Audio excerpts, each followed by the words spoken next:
You know, every professional sports team has a physiotherapist. And for most, they're the first person you run or hobble to if you've got an injury.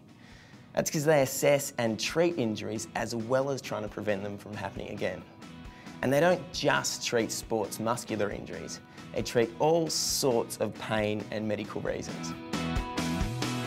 They can assist with neurological conditions, multiple sclerosis, spinal cord injuries, and even chest conditions like emphysema and asthma.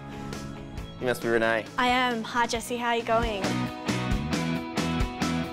I'm good, I'm chasing a physio. Do you think you can help me out? Definitely, come around this way.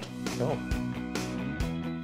Okay, so first up, what does a typical day for a physio look like? There's no typical day as a physio, so because we treat any kind of body part, any condition as well, depending on what the patient comes in with, nothing's ever the same. Every patient is individual. We also work across at the hospital, so we may see people after they've had an operation and after they've had a baby, or if they've got chest problems.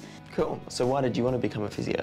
I had no idea what I wanted to do when I graduated high school. I was flicking through the university course guides one day and I came across the physiotherapy section, had a read and thought, this sounds like me, played to my strengths. Is there much work out there for it? There's a lot of work out there, so you've got hospital, you've got community-based, you've got sports clubs, you've got private practice. There's a huge range of physiotherapy jobs out there.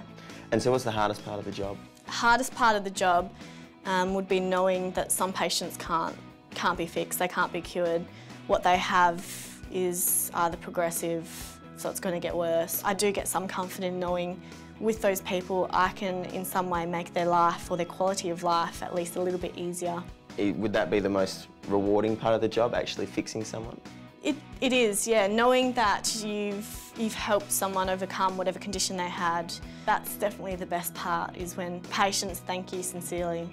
So if I wanted to be a physio, what's one piece of advice you would give me? I would definitely say make sure you put the effort in at uni, so make sure you study hard. It's not an easy course, but it's definitely extremely rewarding.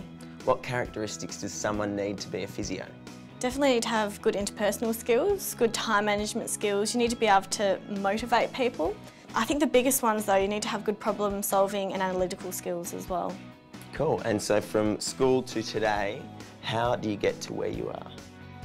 Well, at school it's best to kind of study the subjects which are the prerequisites, which is usually physics or human biology. You need to put your preferences down for your unis.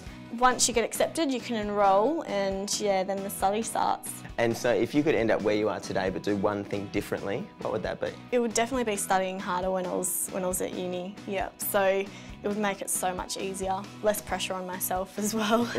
Awesome, well thanks so much for talking to us today. No worries. But yeah, I've got a bit of a sore back. How about a massage? Sure, let's have a look. For more info, hit up myfuture.edu.au.